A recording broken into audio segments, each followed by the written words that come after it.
So that's what I've seen in the market separate good, just talking about features, to great, where you're helping people identify with the brand and helping each individual feel empowered by using your product.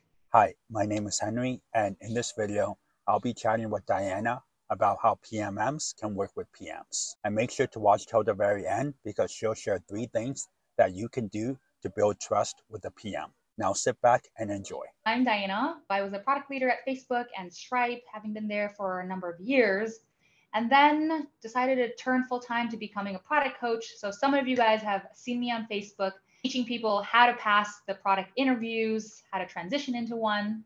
How do you normally work with PMM? PMMs, similar to designers, are some of my favorite people to work with because the first thing we always do together is understanding the user. So this is who the users are, who are the personas that we're going to pick to build for, what are some of their pain points, where are they hanging out to help us figure out channels. So that is the number one thing we align with on the PMMs and the designers on. The second thing they bring is helping me understand the landscape of our products.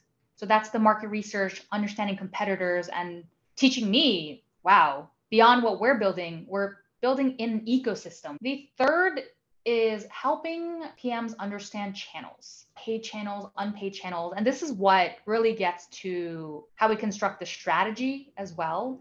PMMs have such a way with storytelling, I would say maybe even better than PMs, and hence how they communicate our product takes it to a whole nother level. So you have the internal version of what our product might be named or called, and then you have the external version.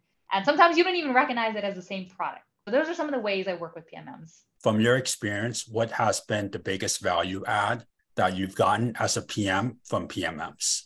The key thing is probably understanding the marketing strategies that we could use. So what they've really helped me is showing, here's a buffet of all the strategy that other companies have brought things to market, have succeeded there, and then figure out what is the best fit for our product based on what we know about our users.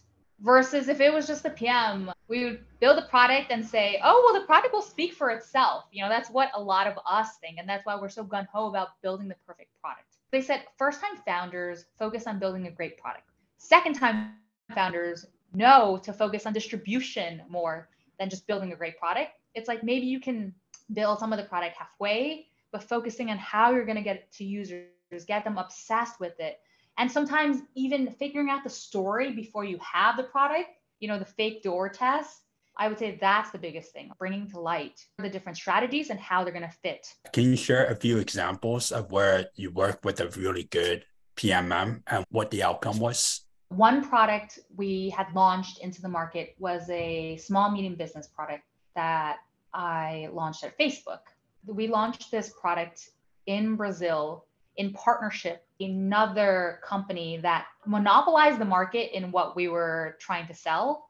So we joined forces in terms of the Facebook brand, but also their strength in the market to bring value to users that recognize one brand maybe over the other. We worked to speak to users and build their trust through that partnership, but it was also just such a fun way to learn about users in that market through the lens of people who are just building for that market specifically. So again, why it succeeded was working with a partner. You have trust in the market, given their brand name. At the same time, it was a great way to learn about more discrete pain points and ways to message based on how they've tried it. So leaning on them was really helpful in creating a success story that helped us localize to the market.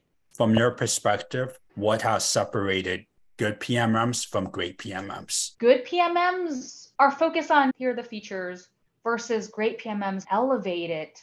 People always talk about Apple. You have the product and you can talk about the technical specs, but then you have Steve Jobs do the elevation of why you need this product, creating an identity around the product and having people identify with it.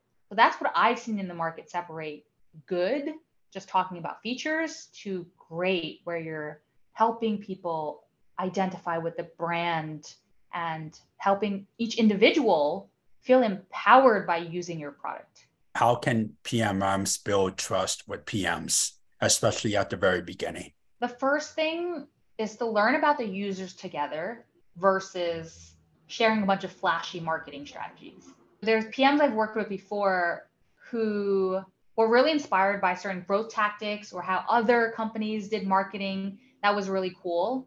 But they weren't really listening to what our users needed. So that's number one, learning about users and not falling into flashy marketing strategies. Another one is learning from their expertise. I really found it useful when PMMs taught me what are the highest performing growth channels. For example, one time I wanted to try out influencer marketing because that is the big thing in the last couple of years. And our PMM was teaching me, oh, here is the general workflow. Here is what you expect to see, what you expect to pay. So kind of bringing to me what are the benefits and the costs. So we're able to make decisions on where to invest. Our marketing budget is always limited. Then having to decide and them equipping me with the information from their past experiences to make that decision was really helpful. Then one last thing is more tactical. PMMs can build trust with PMs by dotting their I's and crossing their T's. So what does that mean? For launching a product, there are so many tactical bits. For example, clearing copy with legal and policy, making sure that you are following the creative assets if you're working with partners. This is going down to even using the right color for brand assets. They have to be really detail oriented. Those that earn a PM's trust are those who can make sure they're detail oriented to that point where they're not messing up on things that could have a huge risk on the launch or an effect on the perception of our product. What has been your communication cadence with PMMs, and what do you normally discuss during those times when you sync up? Usually on a weekly or bi-weekly cadence, because the entire flow of building a product requires the PMM to be your partner in crime. In the beginning, where you're understanding users, it requires working with them to understand the personas, but also the competitor ecosystem. And then we take all of that information to develop a strategy. But as I'm developing the strategy, I'm syncing back with them to see, how do you think this fits given what's going on with other players? Throughout the entire life cycle, we're talking to each other on a weekly basis. We're pinging each other every day. If you're not doing that with your PMM, they're probably being left out in your product process. Well, Dianna, that's all the questions I had. Thank you so much for your amazing insights from the PM perspective. This was fun. Thank you for having me, Henry. And again, I've got so much to learn from you.